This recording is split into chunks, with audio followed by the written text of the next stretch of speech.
Hello, and welcome to another edition of my videos. This is Dr. Rhoda, and I wanted to continue our discussion from last week of the additional risks to think about with open relationships.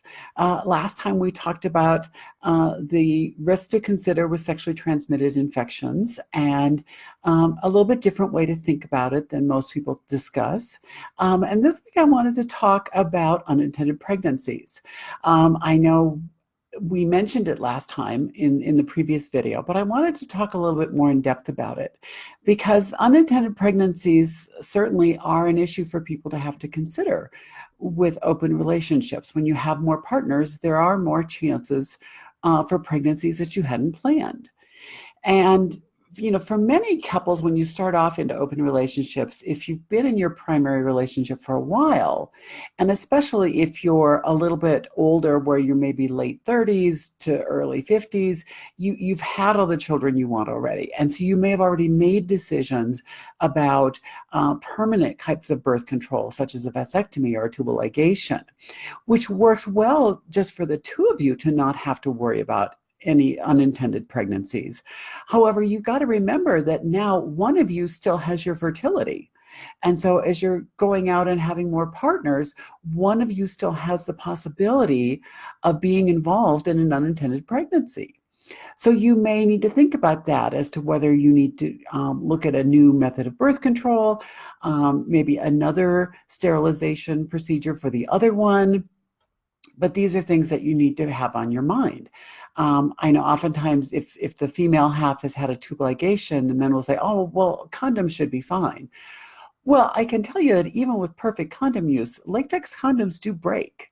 Unfortunately, I can tell you from personal experience, I've had multiple times where latex condoms have broken. So I would advise you to think very carefully if that's going to be your main form of birth control for preventing an unintended pregnancy. The other thing to think about is that nowadays, a lot of younger couples are getting into open relationships. And so those who are in their 20s and early 30s and very much in their prime reproductive years are opening their relationships up. And they may not have all the children they want yet. They may not even have any children. And so this is something to think about.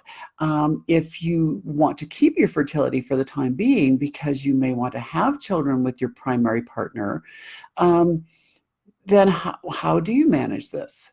And it is definitely something to talk about and consider.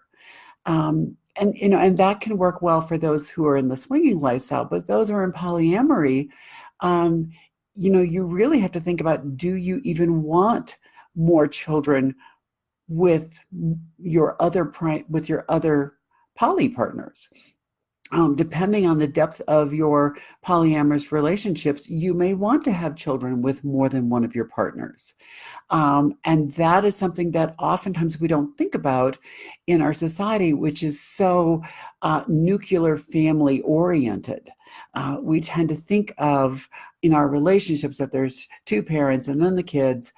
Well, what if you have children by multiple partners, and that's something that you want, and you want to have this poly family with multiple adults raising the children, and there are many people who do it and do it very successfully, but again, it brings about more conversations that you need to have, and that you need to think about this and the implications of it.